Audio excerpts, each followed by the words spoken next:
Vamos a continuar mirando dos anclas más en esta tarde, en esta mañana y en la tarde. Quiero compartirles la mejor experiencia que tuve en mi vida fue conocer a Jesucristo como Salvador. Y es la mejor experiencia que usted puede tener en su vida si aún no ha conocido a Cristo. No ser, decía yo, que no por ser nacido entre el grupo de la humanidad o ser una criatura, no todos son hijos de Dios. Criaturas de Dios somos todos, pero hijos de Dios son solamente aquellos que reconocen su pecado y aceptan a Cristo en su corazón en forma personal como su Salvador. Y ahí pasa a ser hijo de Dios, ¿no? Dice Juan 1:11, a los suyos vino y los suyos no le recibieron, más a todos los que le recibieron como su Señor y Salvador, les dio potestad de ser hechos hijos de Dios. Y si tú no has creído en Cristo aún, acepta en tu corazón. Es la mejor experiencia que tú puedes llegar a experimentar en tu vida. Nos han preguntado si volvemos a África. Volvemos, Dios mediante. A veces hay situaciones que a mí me hacen dudar en mi forma de actuar, no en cuanto a Dios. Estábamos en Guinea, como yo decía, estábamos en España, como decíamos, teníamos que ir para África. Mamá enfermó y yo oraba y tenía un gran cuestionamiento. Señor, ¿vuelvo para Uruguay para estar allá con mis hermanos ayudando a mamá? ¿O sigo camino a África con mi esposa? Y qué lucha que tenía, hasta lloraba yo, ¿no? Y bueno, algunos hermanos me animaban. Nunca mi familia me exigió que volviera a Uruguay para cuidar a mamá, porque de hecho, cuando yo iba a venir, mamá estaba viva y cuando llegué estaba muerta. Y fue una gran lucha, yo me sentí como, ¿recuerdan a Abraham? Abraham, ¿cuándo Dios lo llamó?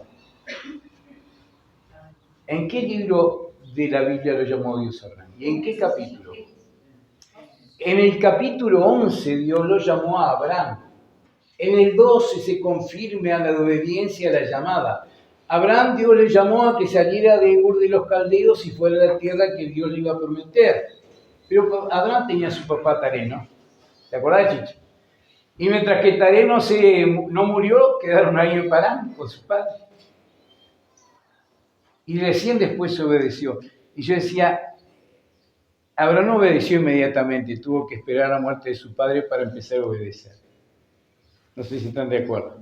Y yo me sentí igual, ¿será, Señor, que tú quieres que me vaya a África y no vuelva a Uruguay? Y me sentí de esa manera. Ahora me está pasando lo mismo. Nosotros nos íbamos ahora en mayo, con el fin de ayudar en otra actividad en la iglesia donde estuvimos y con el fin de ayudar en España a abrir una obra. Pero un día llega nuestra nieta y bueno, ahí está, entran los sentimientos. No tanto los sentimientos mismos, porque yo soy muy frío, pero sí los sentimientos de mami. Entonces mi nieta llega y dice, abuelos, ustedes se van para España ahora en mayo, para África en mayo. Pero yo cumplo 15 años en agosto, ¿por qué no se quedan a mi cumpleaños? Le digo, otra vez estoy como Abraham con Taré. Y bueno, nos vamos a quedar hasta agosto. Ella cumple años supuestamente el 9 de agosto, un sábado, el 10 de agosto viajamos para Montevideo y el 11 de agosto nos embarcamos para España y después a África. Muy apresurado, vamos a tener que hacer todo. Pero yo digo, ¿será que voy a cumplir? Hasta el día de hoy estoy con él. ¿Será que quedaríamos hasta el cumpleaños de nuestra nieta? Pero hay cosas que nos atan, ¿no?, a este mundo y a todos nosotros por naturaleza. Y a veces tenemos que hacer nosotros un balance. El que ama a padre o hijo, a madre más que a mí, más a hijo o hija más que a mí, no es digno de mí, ¿no? Y yo me pregunto esto. Sé que no amo más a mi esposa, ni a mi hijo, ni a mis hijos, ni a mis nietas, más que a Dios, pero a veces estas decisiones me llevan a preguntarme, ¿verdad? ¿Estoy haciendo lo correcto o estoy equivocando? Bueno, vamos a mirar, a veces son pruebas que tenemos que pasar. Y vamos a mirar ahí Santiago capítulo 1. Santiago capítulo 1, versículos 2 al 4. Y este Santiago es Jacobo, el hermano del Señor Jesucristo. ¿Se acuerdan? Hay dos hermanos de Jesucristo que escribieron dos libros. Uno es Judas, ¿verdad? Y otro es Santiago, Jacobo. Estos dos hombres, mientras que Cristo estuvo en esta tierra sin haber muerto en la cruz y resucitar, no creían en él, no confiaban de no, será que es el Mesías si es nuestro hermano, está con nosotros, convive con nosotros. Pero después que ellos vieron a Cristo resucitado, creyeron en él y se afirmaron en la fe. Muchos de los que escribe Judas como Santiago son cosas que vieron en la vida de su hermano Jesucristo y enseñanzas de Jesucristo. Entonces ellos acá, Santiago hace referencia a las pruebas, cómo tenemos que enfrentarlas. Y con seguridad cuando Santiago da esta enseñanza, estaba pensando en la actitud de Jesucristo cuando tuvo que enfrentar la cruz. ¿Verdad?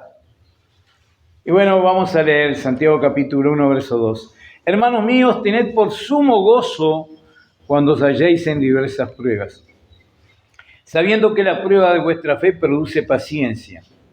Mas tenga la paciencia su obra completa, para que seáis perfectos y cabales, sin que os falte cosa alguna. Vamos a orar. Padre, gracias por estar nuevamente frente a tu palabra. Trata con nuestros corazones. Perdona nuestros pecados, lávanos en tu sangre, para poder nosotros estar en una buena armonía y comunión contigo y que no haya ningún obstáculo o algo que impida una buena relación y un buen deseo de conocerte, de saber más de tu palabra y obedecerte como tú quieres. Padre, como cantábamos en este corito himno, obedecer cumple a nuestro deber. Si queremos ser felices, debemos obedecer.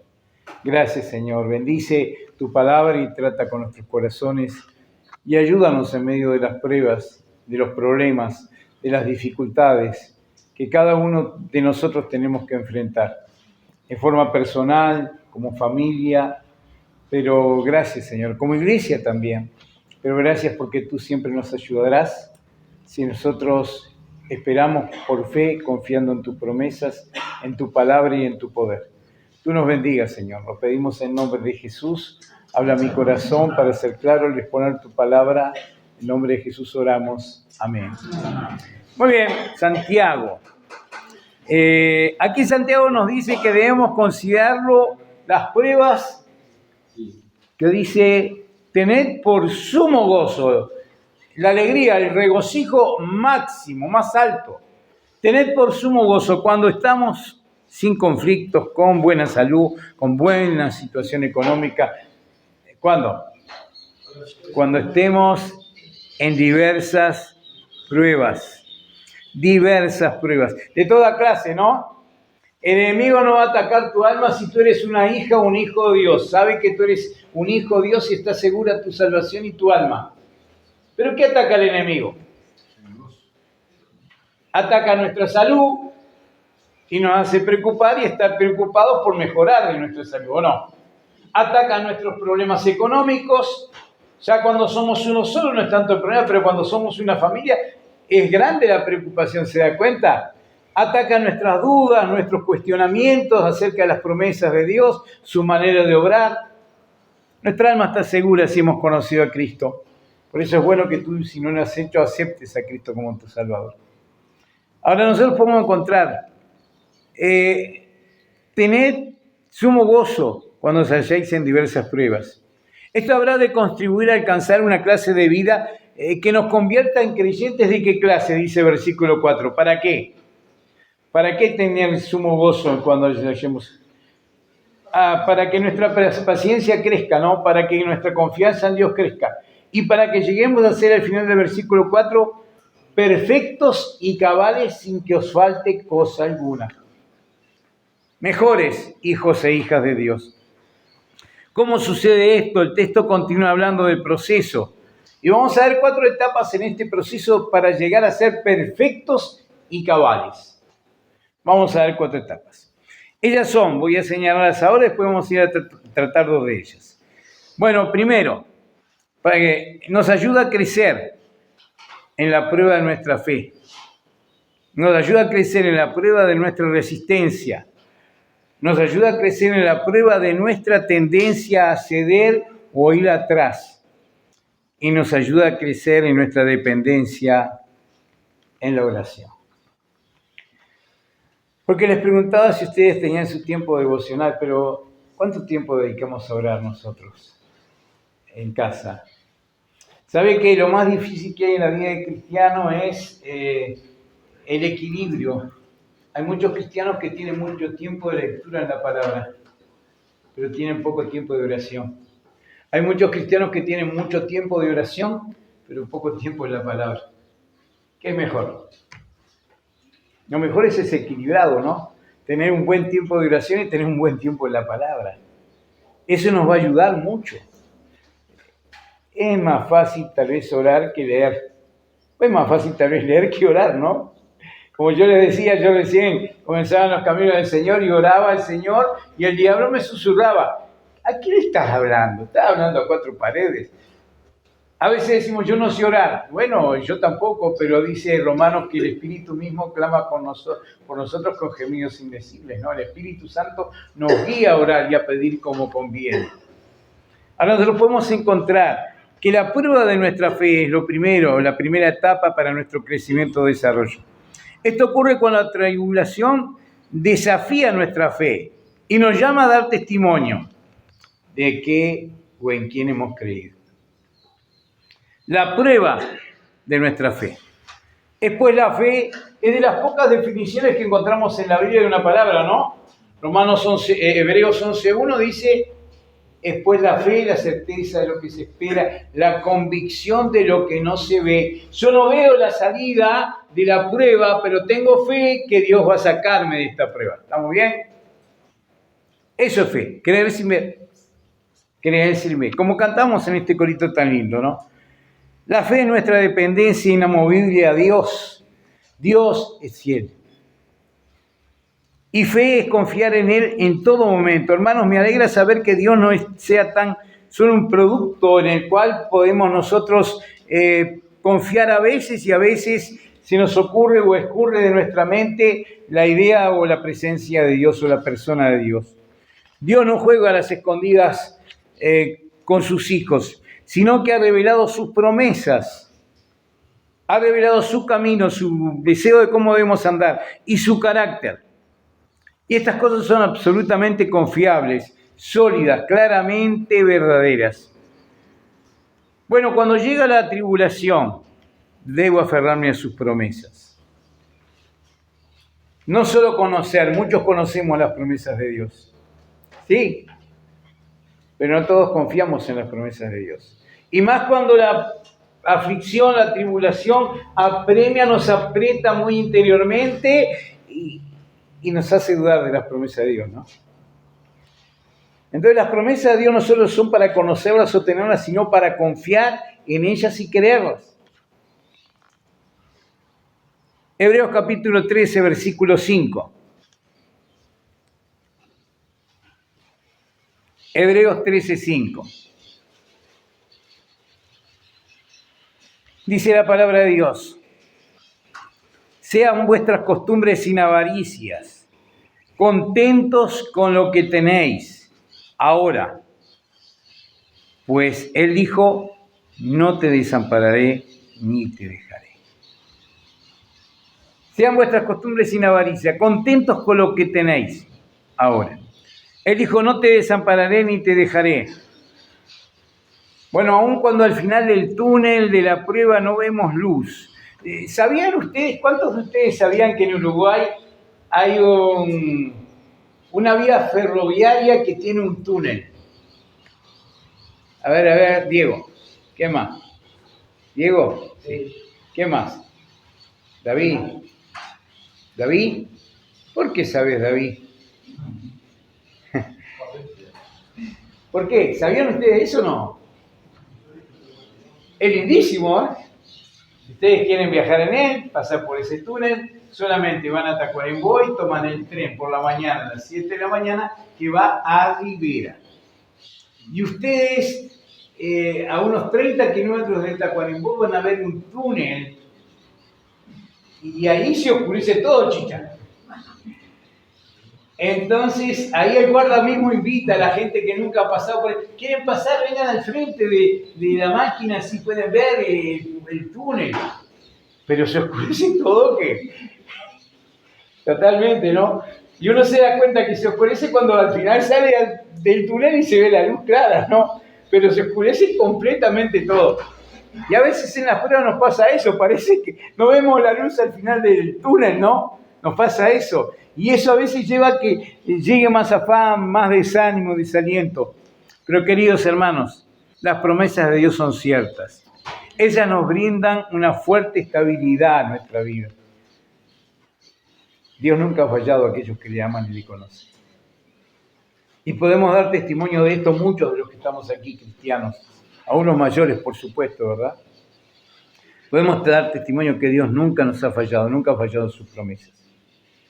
Sus promesas, como decía ayer Leo, son sí y amén. Siempre se cumplen. Así que cuando llegue la tribulación me aferro a sus promesas. Cuando llegue la tribulación por fe me aferro a sus caminos. Ando en el camino que me indica, no en mis caminos. Hoy Leo utilizaba un versículo en el Salmo 119, versículo 57, creo que era. Entonces me gusta la segunda parte, ¿verdad? Que dice que Él hará o obedecerá las Escrituras. Qué compromiso, ¿no? Es como decirle a Carlitos Taboada, mira, yo voy a obedecer todo esto. Y Carlitos me está mirando. Y en algún momento no obedezco y Carlitos me va... Acordate que vos dijiste que... ¿Se da cuenta? Entonces yo me pongo a pensar, a veces nosotros hacemos compromisos, sí, nosotros con Dios, pero los hacemos públicos, tengamos cuidado, porque a veces no podemos cumplir con ese compromiso. Y alguien nos puede decir, yo soy muy malo, yo te pregunto, vos dijiste esto, ¿y qué pasó con esto? ¿Se acuerdan qué hizo Daniel cuando estaba siendo esclavo? Daniel capítulo 1, versículo 8, es el versículo clave del libro de Daniel. Daniel propuso en su corazón no contaminarse con la comida del rey, ni con el vino que él bebía. ¿Qué hizo Daniel? ¿Lo hizo o no lo hizo? ¿Y cómo lo puso Dios? En gracia, ¿verdad? A pesar de las dificultades que tuvo, a pesar de su fidelidad. Él pasó por pruebas ahí mismo en el imperio, ¿verdad? De Nabucodonosor. Ahora Darío Ciro, ¿verdad? Los persas. Pero podemos nosotros encontrar que Él propuso, qué importante. Cuando llega la tribulación, por fe me aferro a sus caminos. Fue lo que afirmó David. Salmo 23, versículo 4. Salmo 23, versículo 4. Qué fácil que es confiar y creer en Dios cuando está todo bien, ¿no? Qué difícil que es dar gracias a Dios y esperar en Él cuando hay dificultades.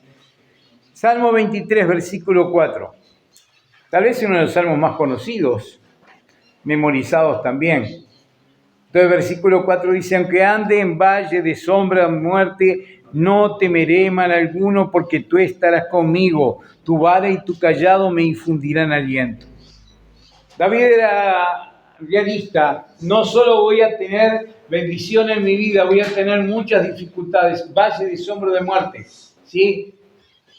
Pero yo estaré confiado porque tu vara tu callado me infundirá aliento. ¿Tuvo dificultades David en su vida?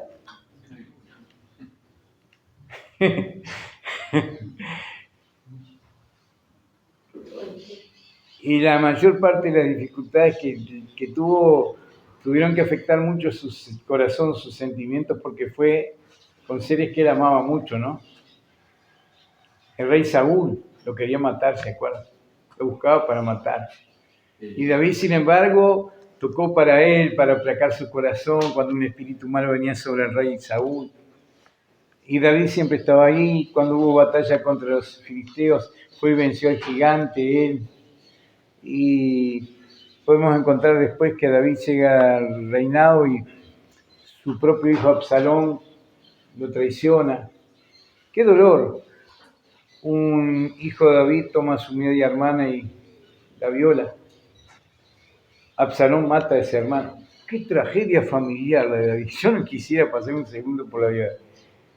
Sin embargo, era un hombre conforme al corazón de Dios. Hablamos con el pastor Rubito acerca de quién sería el autor. Entonces Rubito decía, yo para mí, por la manera en que escribe el amor a la palabra, Tuvo que ser David. Y David decía acá, aunque ande en valle de sombra de muerte, no temeré mal alguno, porque tú estarás conmigo. Era como decir, dado que tú eres mi Dios, me aferro a ti y lo que haces es siempre lo mejor para mi vida. Tú me ayudarás a atravesar esto. Tu voluntad es lo mejor para mi vida. ¿Y cuántas veces nos hemos dado con la nariz contra la pared porque hemos seguido nuestro propio deseo, parecer, y no el de Dios, y después, ¿por qué no habré chicas? ¿No le ha pasado nunca eso? No tengo que arrepentirme de muchas decisiones que he tomado en mi vida, desde el punto de vista espiritual en ministerio. Pero en una oportunidad tenía un ministerio y había ciertas cosas que a mí no me gustaban de lo que se estaba llevando a cabo, porque no era yo solo, era un grupo. Entonces yo renuncié a ese ministerio. Y después sentía tanta tristeza por haberlo dejado, Carlitos, porque yo veía que mientras que yo estaba ahí podía ser útil, pero ahora fuera de él no podía ser útil. Dios me bendijo porque a los años nuevamente volví a ese ministerio. Y yo daba gracias. Pero a veces uno toma decisiones que nos llevan al dolor o a la tristeza y a no confiar en el Señor y a dudar de su gracia. Pero cuando nos aferramos a sus promesas y nos aferramos a su camino, a su voluntad, podemos nosotros gozarnos. Sus caminos, sus planes son perfectos. No tomemos decisiones personales porque me parece o yo creo me siento así, sino afirmémonos a lo que nos dice la palabra. Confiemos en sus promesas y sigamos su dirección, sus caminos. En tercer lugar, decíamos primero, debemos nosotros confiar en sus promesas, aceptar o aferrarnos a sus caminos o planes. Y en tercer lugar, cuando llega la tribulación, por la fe aferrarme al carácter de Dios. Dios no cambia, yo cambio. Las circunstancias o situaciones que vivo me hacen cambiar. Como ya veíamos nosotros en 1 Corintios 10:13, ¿verdad? Que toda tentación o prueba es común y corriente, pero después también veíamos nosotros que Dios es fiel. ¿Cuándo? Siempre. Gracias. Y eso es lo que debemos aprender en forma práctica. Aún en medio de la tribulación, Dios sigue siendo fiel. Y Él es el que ha permitido, porque Él es soberano, las circunstancias que yo estoy atravesando. Algo difícil de entender. ¿Por qué estoy pasando necesidad si Dios es fiel y es soberano? Dios nos está probando para hacer algo divino, precioso. Job 23:10 creo que dice, pero Él me probará y me sacará como el oro. ¿Verdad? Si Él determina una cosa, ¿quién la hará cambiar? Dios quiere que tú pases por el fuego de prueba, pero no para destruirte, sino para hacerte mejor hija o hijo de Él.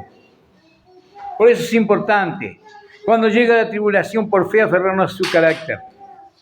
Por fe nos aferramos a la fidelidad de Dios. Él no va a aparecer al final de la tribulación y decirnos que estuvo muy ocupado. En algún momento no nos pudo acompañar. No, Dios ha estado con nosotros en todo nuestro transitar. Yo no sé bien cómo es el relato de Huellas en la Arena, ¿lo conocían? Hay diferentes versiones acerca del mismo, ¿no?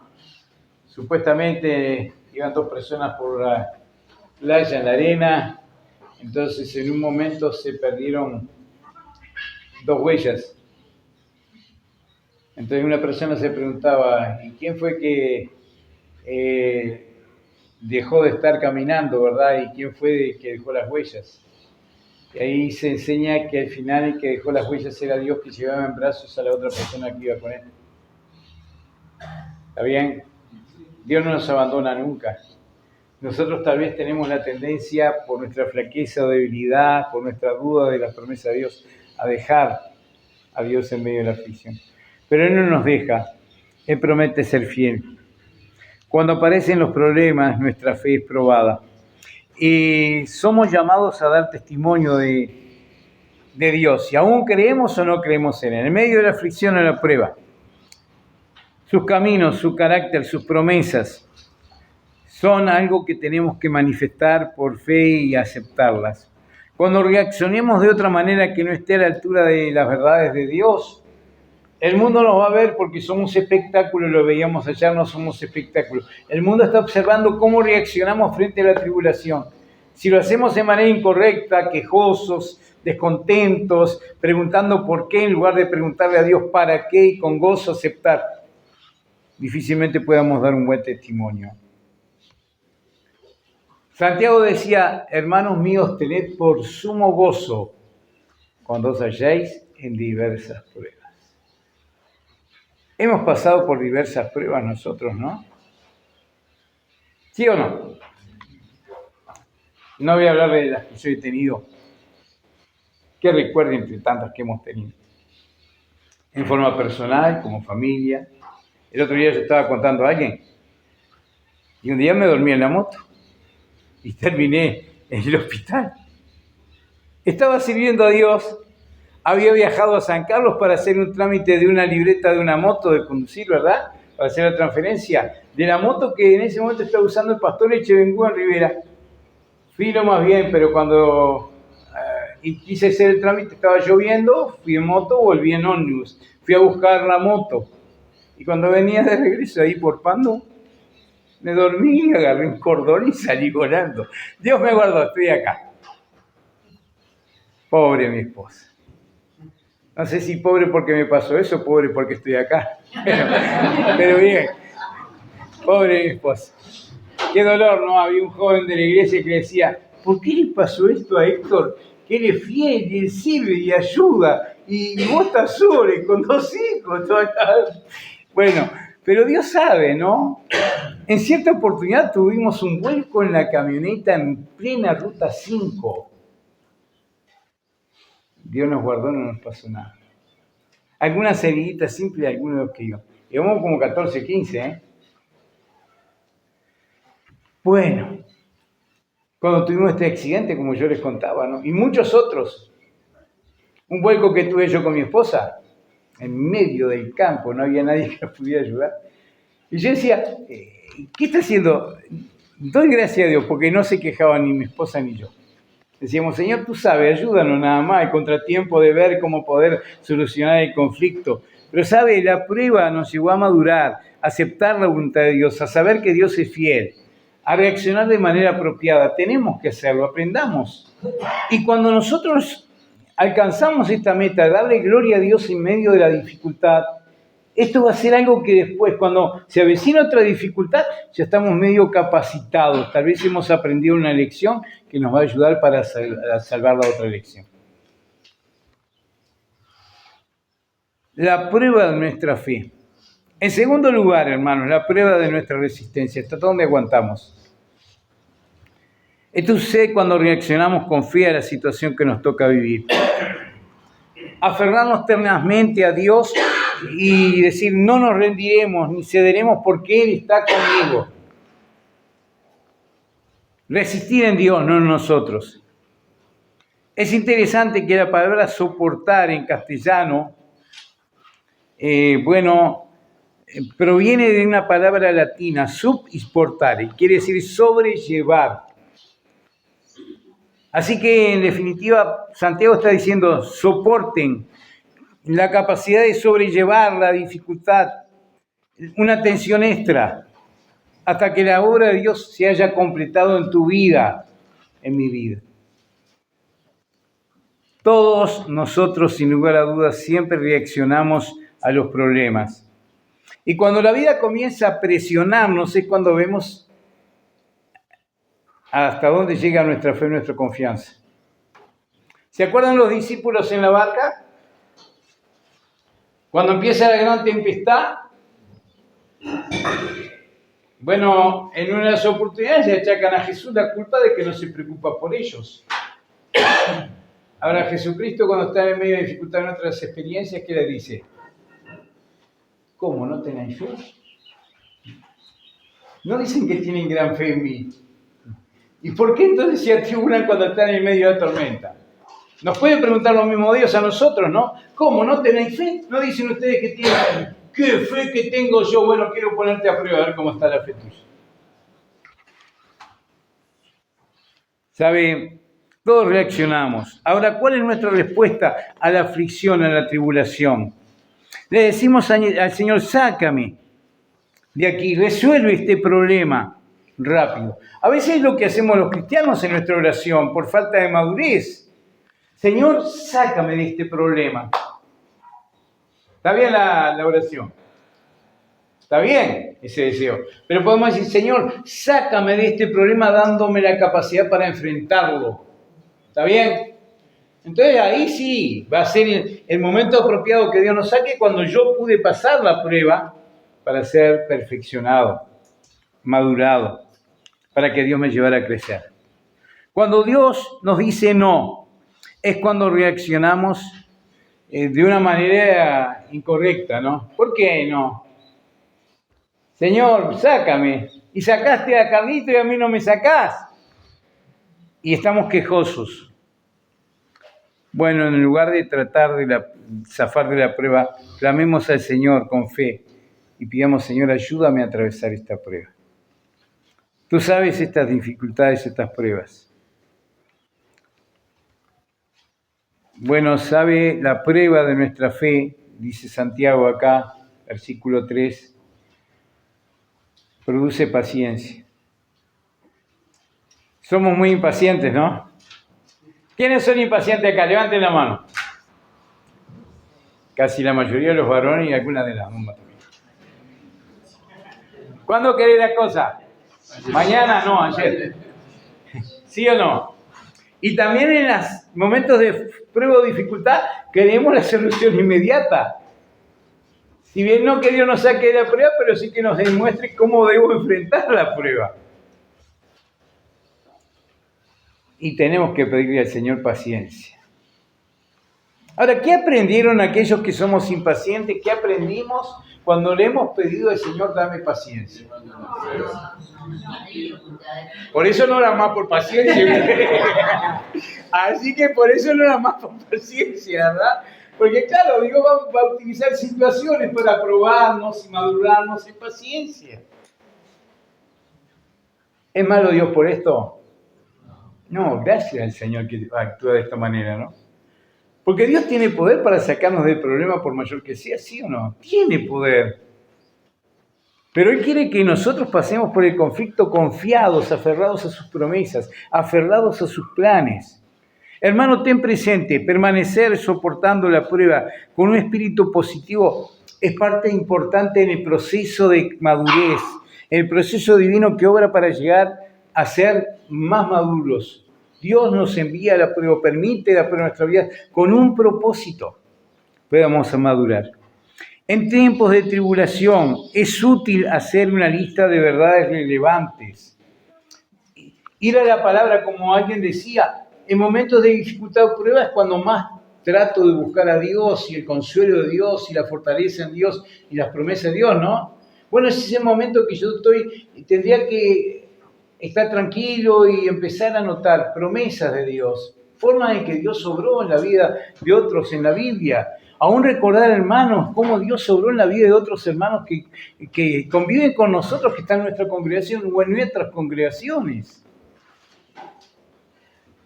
Para hacer una lista de verdades relevantes acerca del obrar de Dios. Buscar pasajes en las Escrituras que sustenten esas verdades relevantes que han sucedido en la vida de otros. Una buena práctica para nuestra alma es memorizar esos pasajes, ¿verdad?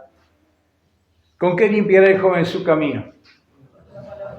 En mi corazón he guardado tus dichos para no pecar contra ti. En mi corazón he guardado tus dichos para no pecar. Bueno, en mi corazón he guardado tus dichos para confiar en ti, para esperar en ti en medio de la dificultad, de la prueba, del conflicto. La esencia de la resistencia es el compromiso de aprender a esperar en Dios. Es lo que dice Proverbios 3, ¿no? Que tenemos que aprender a esperar. No te fíes en tu propia prudencia. Confía en Dios, espera en Dios. Qué importante que es esto. Esperar con confianza, que Dios cumplirá esas verdades que ha prometido en nuestras vidas. Mientras obedecemos, porque cantamos este himno, obedecer cumple a nuestro deber. Si queréis ser felices, debéis obedecer. ¿Quién no quiere ser feliz? Solo las personas tontas o que tienen algún problema psiquiátrico no se preocupan por ser felices. Pero todos nosotros buscamos la felicidad. Y la felicidad, Damián, se me fue Damián. ¿Con qué empieza la felicidad, Damián? ¿Escucharon lo que dijo Damián?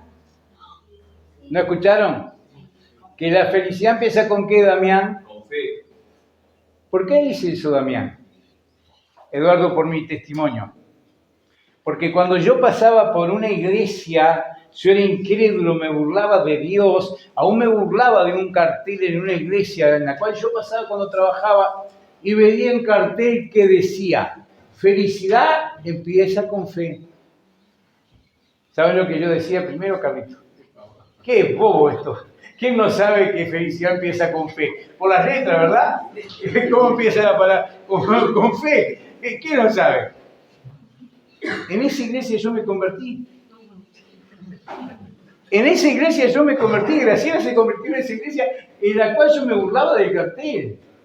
Pero es lo que tenemos que ser. Sin fe es imposible agradar a Dios. Y la felicidad en verdad empieza con fe, no en una religión, sino en el Señor Jesucristo.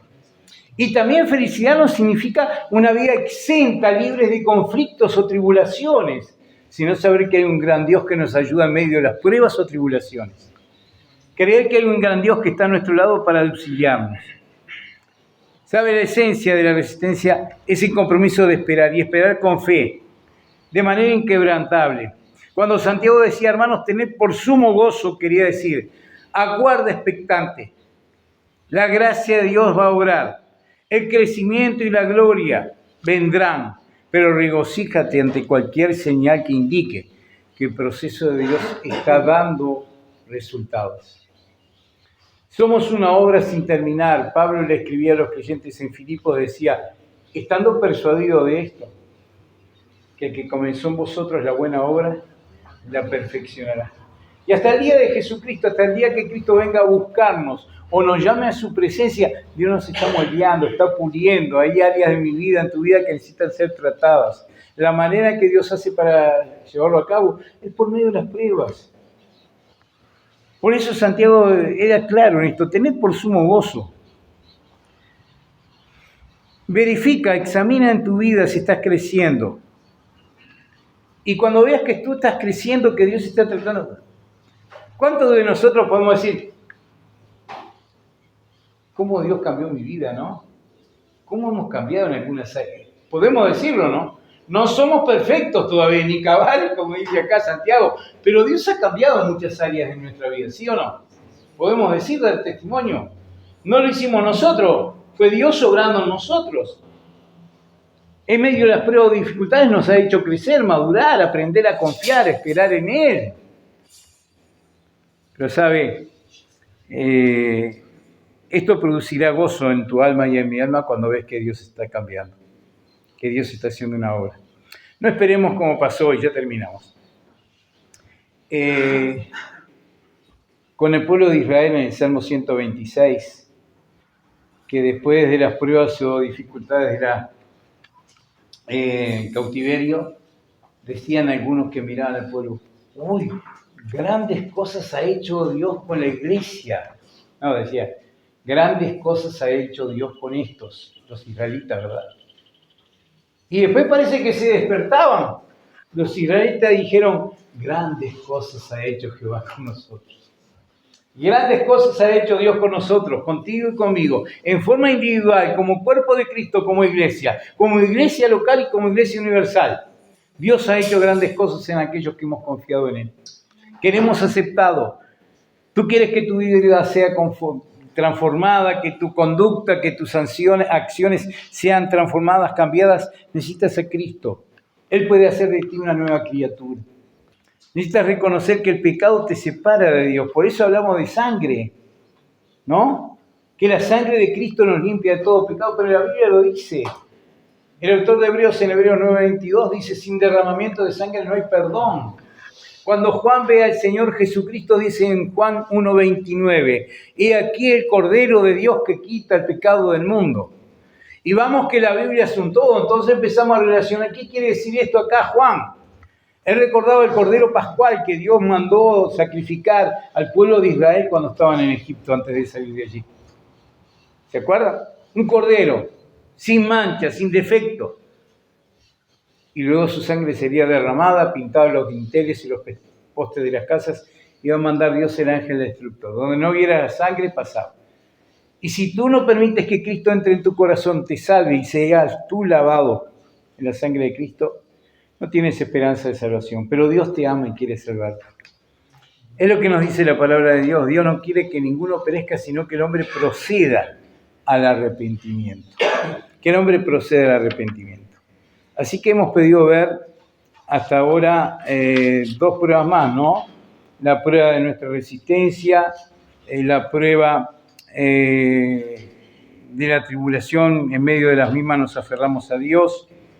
Y a ver, otra de las pruebas o anclas o puntos que estamos mirando, la prueba de nuestra fe, la prueba de nuestra resistencia en segundo lugar. Y vamos a ver por la tarde de hoy la prueba de nuestra entrega, ¿verdad? La prueba de nuestra entrega. Bueno, a ver qué tan entregados estamos al Señor, qué tan fieles consideramos que estamos siendo a Dios. Y vuelvo a reiterar, aquellos que no conocen a Cristo, acepten Él como su Salvador. No es porque esté la familia, pero muchos de ustedes sabían. Mi gran amigo Gonzalo Rodríguez, hoy en Gloria, hablábamos y los dos teníamos casi los mismos principios o costumbres. No es normal para mí hacer una invitación a que acepte a Cristo. Para él tampoco. Era raro que Gonzalo lo hiciera. Sí era necesario, a veces en nuestro mensaje lo hacemos. Pero yo le invito, si usted aún no ha conocido a Cristo, recíbalo en su corazón. Pídale perdón al Señor e invítale a entrar. Señor Jesús, entra.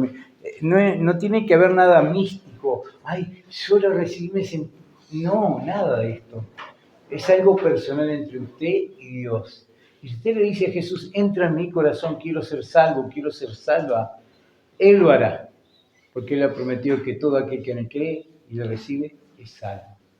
Hágalo si nunca lo ha hecho. Si no, no sabe lo que se está perdiendo, ¿no? Bueno, no me preocupa perder muchas cosas de este mundo. Puedo perderlo todo, pero si lo tengo a Cristo, lo tengo todo. ¿Estamos bien? Bueno, hermano, hermana, gracias al Señor a aquellos que somos sus hijos.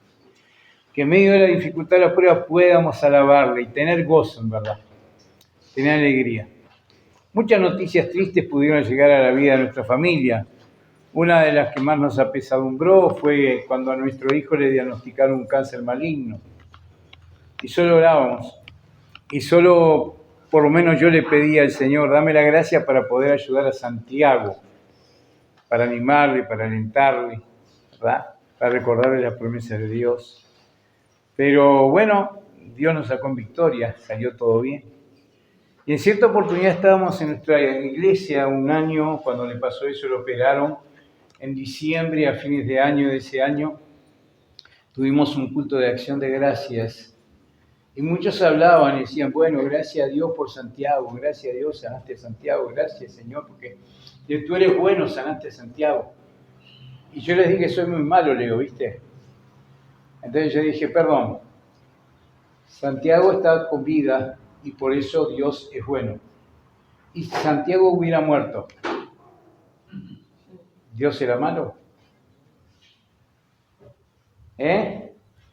Si Santiago hubiera partido, ¿Dios era malo?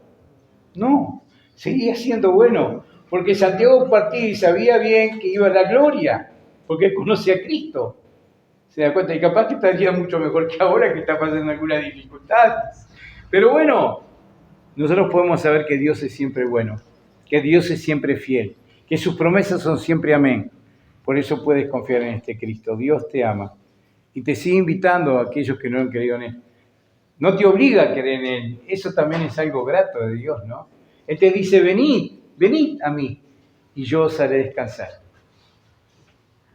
Aquellos que están casados, trabajados, de los conflictos, problemas de la vida, y como no tienen a Cristo, no tienen solución, no ven la salida del conflicto. Están pasando por un túnel y no ven la luz al final. Dios te ama y Él puede saberlo. Acéptale.